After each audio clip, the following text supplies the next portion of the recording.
Right, so hello, here we are again, up my summer house with the lovely Libby Langley, who, if you said your business hasn't got a name, but what is it? What does your business do? Well, I have a name. My name is Libby Langley and I am my business, so... But what is your business? I am I sort businesses out. That's what I do. So I'm a business consultant.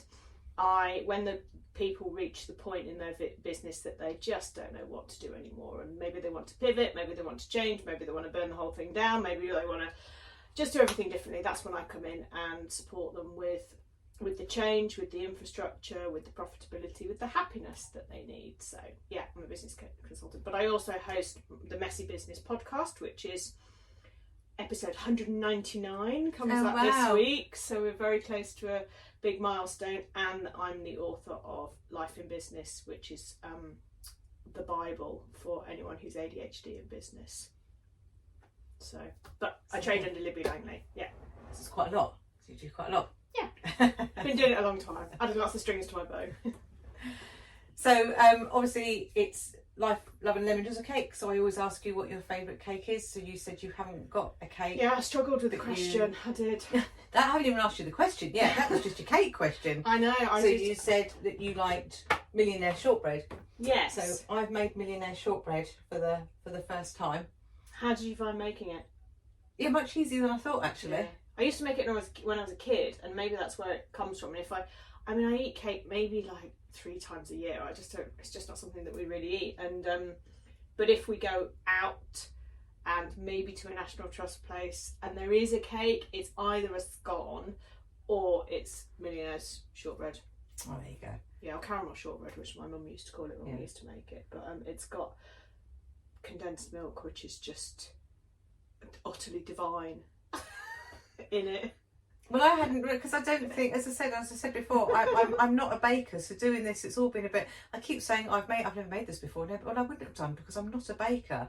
So this is all very new to me, really. I mean, yeah, I've made a few bits over the years, but I'm really not a baker. So what made you decide to do something that involves making cakes? Because you wanted to make more cakes, or no? Just what came first, the cakes or the people? So the people came first. So originally it was going to be called Life, Love and Beyond or something, because I'm a celebrant, so it was all about, life and celebrations, and then obviously funerals. And then it was my son's partner who just said, oh, you should call it Life, Love and Lemon Drizzle cake. She said, because then you could make some lemon drizzle cake, and that's my favourite. And that was literally where it came from. And then because I've got this business guy in Chesterfield, they've got the business support people, so I go and see Adrian Williamson, who's like the business support person. Chamber? No, it's Dunstan Innovation Centre. It's under Chesterfield thingy. Right. And I said to him about doing this podcast when I first sort of had this idea, and he said, oh, you just need something to try and make it a little bit different, like a little bit sort of magazine. And he said the cake seems like a good idea, so it just sort of grew naturally. As right. I suddenly thought, well, I could just ask each person each week what cake they like, and we could have a bit of cake, and then sometimes it can be rubbish and sometimes it might work, but yeah, it was just something else to do. Why not give myself more to do than... Well, exactly. And then there's someone like me who comes along and says, well, I'm not really bothered about cake. I know. And that's fine. A nice bowl of strawberries or cherries or something would have been ace. You could have said that, because I've done strawberries. We've had strawberries before. Oh, I thought I heard... Right, yeah, okay. No. Didn't know that I could go off-piste with it. Yeah. I'm sure it's utterly delicious, and that's not... I'm not questioning that in the slightst. So thank you very much. It's very nice. Right. And I hope your husband enjoyed it. Yeah, I'm sure that he did. Okay, so I start by asking, silly question, just to sort of get things. So my silly question to you is, if you had £5,000, and you had to spend it within the hour, what would you spend it on? Well, blimey, I mean, I would have no trouble whatsoever in spending it. £5,000 within an hour. It would be travel related, probably.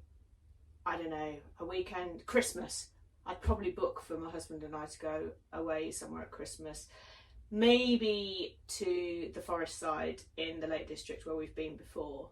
Michelin star restaurant with rooms. We've spent Christmas there before, and we've spent a New Year there before, and it's really nice. Obviously it's quite pricey. So maybe something like that. Or I don't know, just something travel related probably. I'd I just book a few trips. I mean, I could book a few trips with that. Yeah.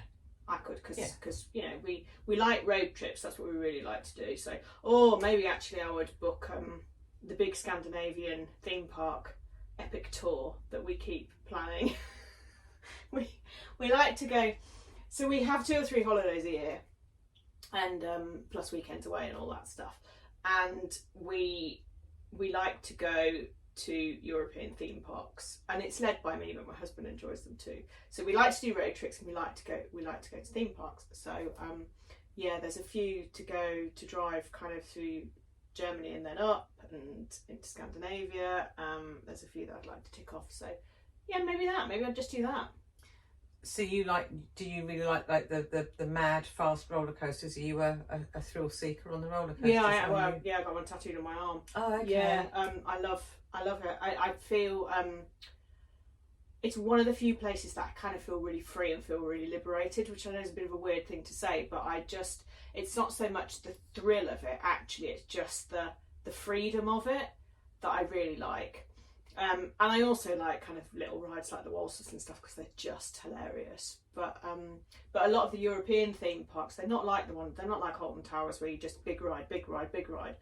They are full on kind of immersive, beautiful forest like fairy tale experiences, and there aren't necessarily any massive rides, but it's the kind of escapism of it all. Yeah, I love it. We've been to quite a few, and we're going to another couple this year, and yeah, it's my worst nightmare. Really? Well, I used to, when I was younger, I used to like them, but now my head doesn't. I've never liked the waltzers. I've never liked the spinny ones, but I like a roller coaster. Yeah. But now my head doesn't tolerate it at all. So much so that when I went on Hex at Alton Towers, that blew my mind. Do you have a kind of inner ear thingy then? Yeah. Well, that's kind of different. And as far as I'm concerned, I've been to space, because I went in a simulator when we were in Disneyland Paris, and as far as I'm concerned, I've been to space because I was in that sodding rocket going on. That's absolutely hilarious. They really affect me. It's different. I think if you have something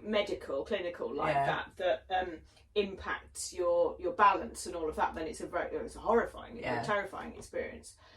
I don't have that, and so I'm just like, this is just absolutely brilliant. And I wish I did have it, because I did used to like roller coasters, and I do sort of get the buzz of dopamine. And there's one at, I mean, we've been on some really good ones in our time, but we went to a theme park called Plopsaland in just into Belgium, so it's only about 20 minutes, half an hour from Calais or something. In February we went there for our wedding anniversary, and they've got this ride there called the Ride to Happiness, and honestly, I don't know how many times we went on it, maybe like 6 or 7 during the day, and I swear it's just like the most joyful ride I've ever been on. And we were like, again, and even my husband, you know, and it's we both just absolutely love it. But it's the whole, like I said, it's the whole sort of immersive, something different. I don't like the Disneyfication of stuff. Like, I don't like the whole commercialization of stuff, and you can buy a t-shirt with this on and a hat with this on, and I don't like. But so I'm not a mega Disney fan at all, but I like the kind of escapism of them. Yeah. So yeah, there you go. That's great. Yeah. something along those lines. Yeah. Or obviously, sorry, my sensible answer is I would immediately invest it. No, you're not allowed to invest it. You have to. You didn't say that. No, you have to spend it. You have to spend it in an art. I wouldn't invest it. I just wouldn't. No. I would do something. I'd do something whimsical with it. Yeah, which I think would be much more fun. Yeah. Okay. So, what's your question to me? So, okay, my question to you is, and I deliberately didn't prepare anything because I don't know. You can kind of like contrive your own ideas a bit by trying too hard. But my question to you would be, what is it about the patterned wallpaper that you like? Because we've just walked through your house and there's various walls of patterned wallpaper. There's patterned wallpaper there on that little unit. You've got like, it's not wallpaper, I know, but on the ceiling in here. What is it specifically? Why does it horrify you? No, not at all. No, not the slightest. But they're bold. But they're bold. strange. No, they're really bold design statements in what is otherwise not an overly bold design statemented house. Okay. Right? Your house is reasonably ordinary to not it's not a mega design statement, No. right? Your house, no, because most of our houses aren't. But you've got these pockets, and I'm curious about where that comes from, or who that comes from, or what is being expressed through that, or satisfied through that isn't elsewhere. Good Lord, that's a very thingy question, isn't it? Why do I like pattern wallpaper? I don't know. But it's really bold pattern wallpaper as well. It's not just It a is. bit of a pattern, it's mega statement. It's not a case of trying to make any kind of statement. I just don't like bland, boring, plain colours. It's just not me. It's like, you know, with the clothes that I wear, I don't generally wear plain clothes either. Okay. But I don't really know why. It's just I'm not very, maybe my whole life is a little bit of a throw it up in the air and just see where it all lands. There's no real mythology to my life. There never has been. You know, we're very fly by the seat of our pants kind of people. So maybe I just don't want to be, maybe because I don't think I'm normal, so I don't act or dress or decorate my house normally. I thought it was quite interesting though, because it was like a little pocket in something else. It wasn't the whole room, it's just this little pocket. And it's like it's like there's conforming, and then there's actually here I am. Yes, maybe. So when we moved into this house, it was all very, you know, just the magnolia everywhere, and that's just really not me. But equally, I don't really have the confidence to go out and statement rooms or whatever. I haven't got that in me. So just, you know, plonking up a little bit of colour, just putting a little bit of us into something, I think is just. It's interesting. Yeah. It's like toeing the water. Look, it's like toeing the water. It's like, oh, I'm not going to do it all, but I'll do this bit. Yeah. It's really interesting. I just like having a bit of a play, really. And I'm also just a bugger for if I just walk around and I see something, so I like that. Like with clothes or anything, don't know if they'll suit me or not, but if I like it, you know, and then it's like, oh, actually, that doesn't suit. But I don't think about it. I don't think anything through. I'm very much a impulse. Yeah.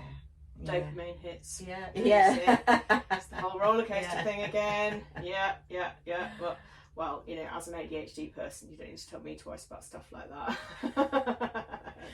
That's really strange. It's really interesting. As I say, I've never really thought about the psychology of my again, the girl who came up with lemon drizzle cake, Meg. She's done psychology degree, so I might say to her, Meg, you know me well enough now. Why have I got Larry wallpaper? You tell me what that's all about. I think the interesting thing. I mean, obviously, I've only just walked through your house to get to your summer house here, but also as an autistic person, I notice everything, and it's quite. I don't know. It's almost just like, why that wall? Why not the whole room? You know, what is it? What's trying to kind of understand the person a bit? And I'm not a psychologist, but I find people very interesting, which is what we said right at the start, which is the reason that you're doing this. So I was just curious. So as an autistic person, does that cause you, if you had to live with that, would that cause you annoyance that it's just on one wall? Yeah, because if it was, you know, the colours of that, I would have the rest of the room one of the colours from one of the really bright colours from it. Right. Okay. Yeah. So, for example, on this table, you've got the gold background, the green, the black, and I'd paint the room pink probably because there's a little bit of pink in it. All right. Not white or beige, which could be pulled out from it too. So, I think that's a joy thing. That's a dopamine thing. But is that an autistic thing, or is that just you're very good at design? You're good at design. All of those things. Yes. See, I'm not. I'm not good at design at all. I mean, I don't know if I'm good at. I have a good eye. I have a good eye for stuff, and I know I I have the vision, as we call it in my house, and I love colour, and I love bright colour. You know, my kitchen is orange, my front door is orange, my bedroom is yellow. It's practically teal black, the lounge. You know, I like really positive colours, and I think that satisfies some emotion in me. So yeah, it's just, I don't know, it's just a curiosity. There is absolutely no wrong or right with any of this. It's just a curiosity, personality, isn't it? Yeah, it's just a real curiosity around, why have you done that wall and not the rest? And I love it. I absolutely love that you have, because I think expressing personalities is important.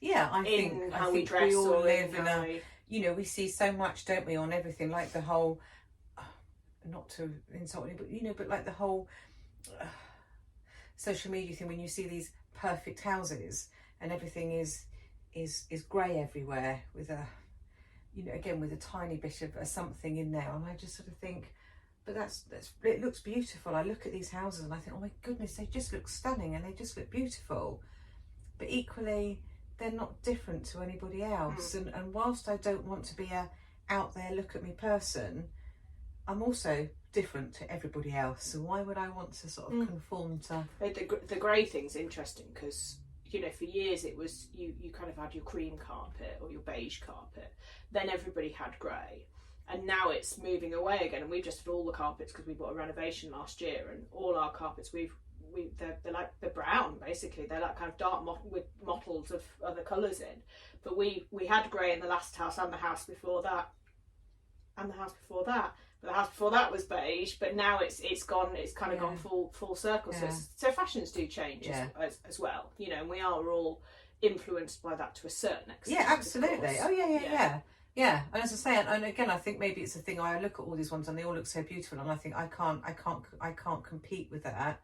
So maybe I just go off and do my own thing, because it's like I don't want to compete and be. Everything is out of my head. You know, when I said about the front door, because we didn't know we were going to have a new front door, but turns out the front door didn't actually lock properly on the house that we bought, which was a bit. And the front doors are very expensive. But I was like, right, I want an orange one. And it's not as easy as you think to get an orange front door. Bet and it's not. Of course, it's more expensive. But they said that somebody said it's the only other orange front door, delivery driver, the only other orange front door they've seen in Chesterfield. I'm like, yes. And also the installers who did it, they said the only other bright coloured one they've done was pink. They absolutely hated it, but they didn't think one was too bad. I'm like, I'll take that. Price. Yeah, take that as a win. So if I'm with my house, I don't care if you like it. It's really useful to be able to say it's the one with the orange front door. Because you know there's not going to be anybody else with got exactly. No, that's really good. Exactly. Yeah. Oh, so do you do house renovations as well then? Is that something or you just did it? No, we've just moved a lot. No, the last two houses have been new builds actually. So no, we just bought a house that needed work. That was all. I call it a renovation, but we've lived in it from the start. We've done a lot of work to it. But I really like property. I'm interested in property and always have been. And the ways you can change, it's like, oh, why have you not knocked that wall down? How can you live without? If that wall was down, your flow would be so much better and all this. But this is what I mean about the vision. You see, I kind of see things differently. And when I'm looking at houses, the photos don't really mean anything to me. It's the floor plan, because that shows the space and how you can move between it. I don't care how it's decorated, because I'll probably change it all anyway. So I work very differently, and I do think that's probably is an autistic thing as well. I mean, I do have an interior design qualification, because at one point I was going to do that, but it's like I'm trained as a driver, or part trained as a driving instructor, and all these things that the ADHD me wanted to do over the years. Oh, well, that's what my husband is. He's a driving instructor. You saw his I only did 2 of the 3 exams, but oh my god, this must be 30 years ago. It's a long time. I was really young, and I was just, it's going to be terrible money for a lot of hours. I'm not doing it. And I did 2 of the 3 exams and then just never changed my mind, gave up. So did something else. So you talk about something. So that my Monopoly board is because we've moved a lot. So that's all my houses. Whoa. That's all the places we've lived all over the place. So how many? 6, 5, 10, 15, 20? Yeah, I've lived in more places than you, but it's not bad, is it? Is that 21? Yeah. 22? 22. Yeah, I think I'm on 24, 25. Wow, I don't think I've ever met anybody that's beaten me. Well, when I was younger. I know. I've only included since I've been an adult. Since Oh. since me and Ray. Oh, well, mine started when I left home at 19. Oh, okay. Yeah, Right, no, it's child. My parents have lived in their house for over 50 years. Oh, yeah, same as my parents. Yeah, yeah. No, I've moved a lot. Once I left home, I was like, oh, I could just go here and here and here. Oh, actually, yes. Yeah. I've done them since I met Ray, but if I've added the ones before I met Ray, then yeah, actually, I'll be over 25. Yeah, I moved a lot because I left home at 16. Yeah, it's young, isn't it? Yeah. I didn't leave school until I was nearly 19 because of when my birthday falls. But after doing my A levels, but yeah, moved a lot. And it's funny really because I don't think anything. A lot of them have owned as well. You know, there's very few in there that I actually rented, which I just think now I'm like, I don't know how I had the stamina for doing. I know it's what people say. So we bought and sold 15 times, and it's like, you know, that's just mad, isn't it? Because buying and selling is a stressful process, and I'm a stressful person. You know, I'm a person that gets stressed. And so we've done it and then done it again and again and again. How long have you been here? 2 years. 2 years, and we have literally just been. We were yesterday afternoon. We were literally looking at properties. Do you stay in? Have you stayed in the same area? No, God, no. Well, so you're not from here, of course. So we've been like Kent, raised from Edinburgh. Yeah. So we met in London. So we've lived in Buckinghamshire, Somerset, Wiltshire, Kent, Scotland, all over the place. Where would you go next then? I think we would if we hadn't had Brexit. I think we'd be living in Crete now. Oh well, if we hadn't had Brexit, I think we'd be living in France now. But yeah. I don't want to leave this area since I've been here. These 2 years here. Interesting. I feel more settled than I have. Where did you come from to come here? Kent. So I grew up in Kent. Yeah. And then moved away, but moved back to Kent. My children went to school in Kent, and then we moved away again. Right. And then I moved back to Kent, and then moved up here. My sister lives in. I've got a sister in Kent. My dad's still in Kent, but I've got a sister who lives in Matlock. Right. What made you come up here then? Because there's so much more value for money. I worked from home. I've just got redundancy. Wow. Yeah, right. But I work from home, so I can live anywhere. And obviously, Ray's a driving instructor, so he can get work anywhere. Yeah. And we'd moved back to Kent, and we were living in a tiny little 2-bedroom bungalow, in a not so nice with a big mortgage. Yeah, I mean we moved from further south as well, and property is about half the price of the town we moved from. We weren't anywhere near. Well, we were an hour from London, you know. So and we could move up here and have a nicer house. You know, not huge, but a nice little house in a nice area with a next to nothing mortgage. And it just seemed like, well, it's just a no-brainer, really. As I say, I love this area. You've got the Peak District. My sister's down the road. Yeah, I love the Peak My niece is down the road. And yeah. And then obviously, because now I'm here, so obviously the whole reason of meeting you is because I've gone out networking, because I set up as a celebrant, gone out to networking. So because I've meeting people and doing things, obviously you feel like you've become a bit more of a community. Whereas because we've moved around so much, I've never really felt like I've belonged anywhere. But I do feel like this is a bit more of a it's interesting because I neither of us feel like we belong here. Oh really? No, not at all. We are here and we're happy here, but we're not settled here. Okay. And I think that's because there's no reason for us to be here. Okay. We're here because we're here. We moved up here because of my husband's job. He's in a different job now, but he's in Sheffield. So and he's he's a rooted part of that job now as a director, and so we have that rooting here, I suppose. But we don't have any reason to be here. We don't have any friends here. We don't have any family here. We don't have anybody here. I mean, I know a lot of people here, but do I have any friends here? No. The friends that we see are where we used to live or wherever. You know, my brother's in Leeds. My parents are where we used to live. So it's quite weird, and we don't know where home is. We've both said that I don't think it's where we moved from, which is where my parents still live, which is where I grew up. He was there for a long time too. I don't know. It's a really strange feeling. So we don't know where we will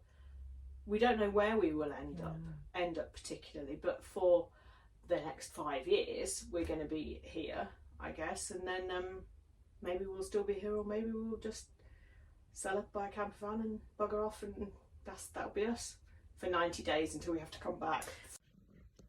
That was part one of our epic little chat. That was just scratching the surface of just the first introduction bit for 20 odd minutes. Come back next week for part two, because honestly, this was such an interesting chat. It's just incredible, isn't it? Just hearing about people's takes on lives and just being human, and yeah, really, really, really interesting. Come back for part two.